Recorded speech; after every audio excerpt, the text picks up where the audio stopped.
Okay, so we have the new Trek road bikes. Let's have a look-see on the Trek homepage here. Now, what's really interesting is Trek have spec'd all their road bikes with the compact crank 5034. Let's check this out. This is the latest SLR. We're going to check this out. This is the latest Madone SLR disc, I should say. So it comes in this color. I like that car. It's a very good safety-oriented bike.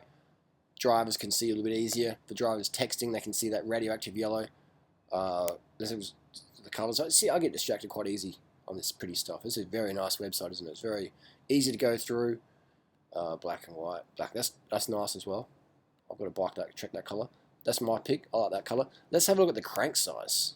We'll get to this text in a sec, but look at that, 5034 on the Dura-Ace for 28 in the back. This is really interesting. This is really awesome, I should say, because there's not many cyclists in the world. Let's be honest. There's not many cyclists in the world who can spin out a 5011 on the flat, unless they're driving behind a truck or something. You know, in a bunch, I've never ever been in a pace line where I needed more than a 5011, and I've been with Sky, Radio Shack, Lance Armstrong, Team Cannondale, on Peter Sagan's wheel swapping off. Pace lines at Port Adelaide, South Australia, when teams were down for 200, and I've never ever been dropped because I spent out my 5011. You know, maybe on the downhill of Alpe d'Huez or something like that, then yeah, you need more than a 5011.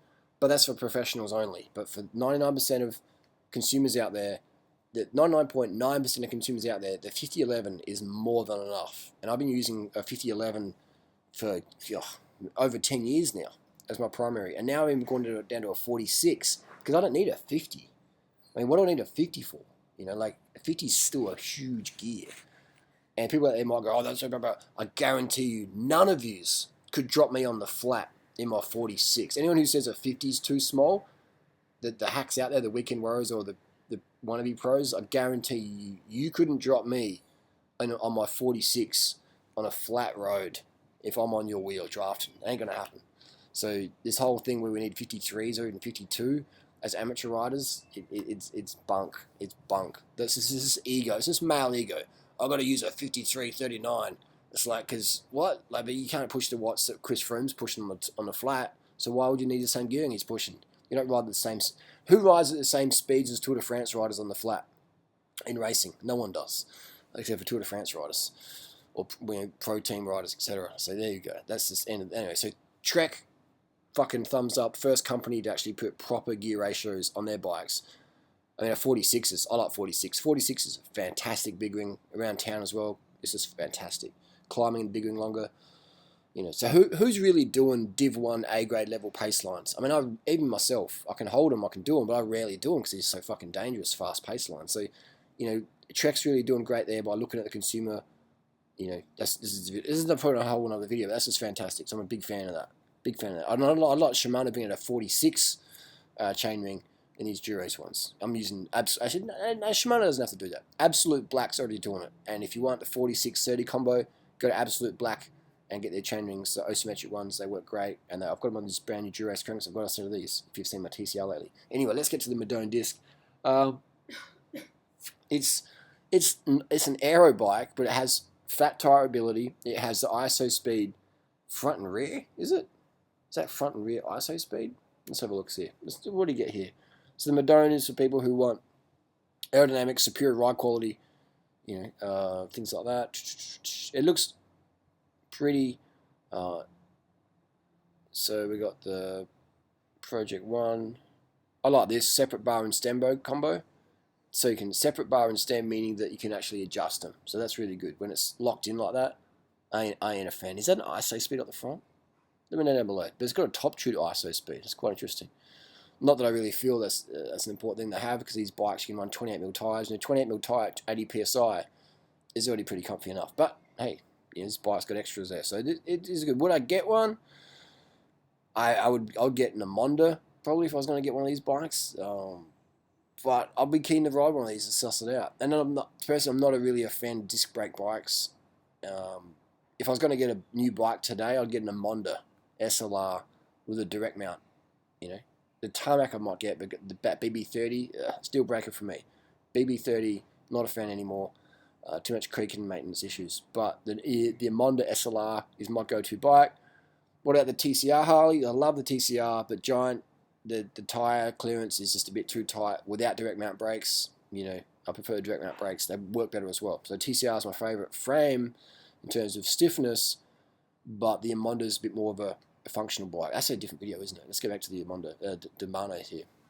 So it's got 12mm through axles, micro adjust seat mask. And that's another thing. The TCR, the ISP seat post is good. It's fantastic. It works.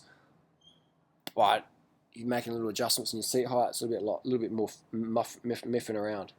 So it's got that H1.5 fit. So it's not super racy. It's not super enduro. It's a bit. Is this ISO speed in the front as well? That's pretty crazy. But aerodynamics is, for me. Oh, excuse me. I think it's bullshit, really. No one really needs an aero bike. It doesn't make that much difference. Look at what happened in the recent sprint. Peter Sagan and Gaviria got beaten in the sprint by that Dylan guy on a Bianchi, a non-aero bike. So a non-aero bike beat the world's fastest bikes in a sprint yesterday in Tour de France by a lot. So it comes down to your power. If you're pushing out the power, doesn't matter if your bike's aero or not. I think it's just marketing hype. So 7.6 kilos. So this is quite a heavy bike.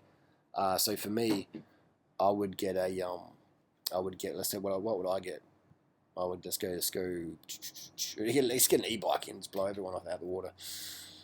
This is the bike I would get if I was going to get a new bike today. I could walk in the shop and buy one of these right now. I could if I wanted to. But I've got enough bikes. This is what I'll get. It's very expensive. What it is, it's basically a rip-off. I reckon. That's an expensive bike for what it is, in my opinion. There's no way bikes should cost that much. You walk out the store, you've lost $7,000 already. Anyway, but this is a nice bike. Besides the price point, let's have a look at the weight of that bad boy. So 5.8 kilos. You know what I mean? That's what we're talking about. So. I can't see, for myself, for my riding style, I can't see any advantage to having disc brake bikes. I think disc brake bikes are fantastic, especially for maybe female riders or riders who are getting used to big descents. They can give a lot of confidence because of braking power in the wet. So you'll see, I ride disc brake bikes for that, especially for maybe the first year of doing a lot of road adventures. Disc brakes are really good on the road. Otherwise, I find for experienced riders, they're a bit overkill, unless you're doing like cross or gravel riding where it's like a lot of mud and stuff, then you disagree. But if you're doing road riding, in my opinion, it is it's overkill for most riders. But again, if every second counts, ditch the disc brakes, in my opinion. If you want braking control in all conditions, then disc brakes are fantastic. And yeah, so they're really good at building confidence in that first year or two. But that's a nice lightweight bike, isn't it? That's super light. Anyway, so that is the Madone review.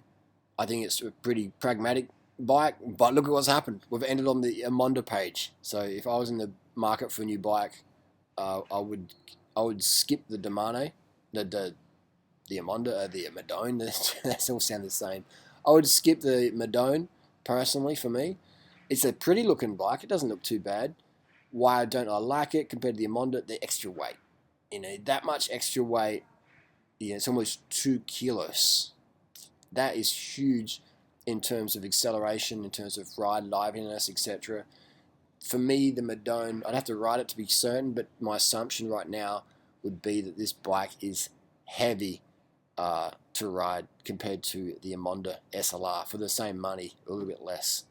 Let's have a look at the Demane. What's the Demane weigh? Is there any Demanes anymore? Wow, they've ditched the Demane SLR, have they? That's a bit disappointing, but looks like they have. Looks like the SLR has been... Yep, SL is still there. The SL... Let's go look at an SL Demane. Where are we here? Demane SLR disc. Let's have a look at the disc brake version of the Demane, which is a nice bike, which I've ridden. It's pretty good. But I don't feel I need that much cushioning in a bike. But that's personal preference. 7.5 kilos. So, that's what we're talking about. The Amonda is incredible. Let's have a look at an Amonda disc. It's Demane SLR disc. Amonda SLR. Monde SLR disc. Here we go. What's with the colours this year? There's not many colours to really go with. That gunmetal grey. I'm not a really fan of the aesthetics of this bike either. It looks like, I'm not a fan of this. But anyway, that's personal preference. That's just personal narcissistic preferences. Let's have a look at the weight here.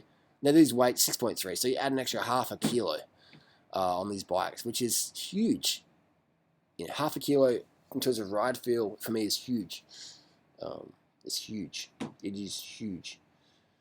But again, end of the day, everyone's different what they want in a bike. There's no good or bad, really. It's only bad if you buy a bike that you thought it was going to be something else. Like when I bought the S-Works Epic recently. You guys wanted me to get the S-Works Epic. I got that, and the bike felt great, except for the suspension felt too plush and cushy and too bouncy for climbing. It didn't feel like an aggressive race bike.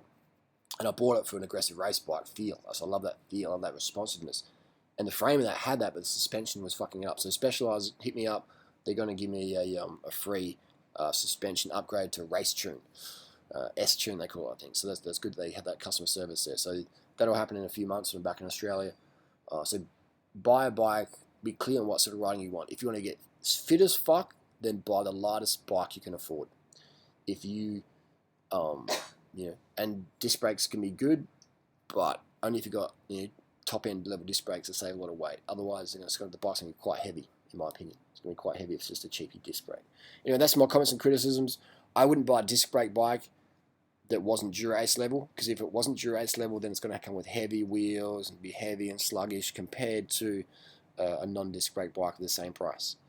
So there you go. If you're going to get disc brakes, then make sure you get Dura-Ace at the top of the line stuff, so it's a bit lighter weight.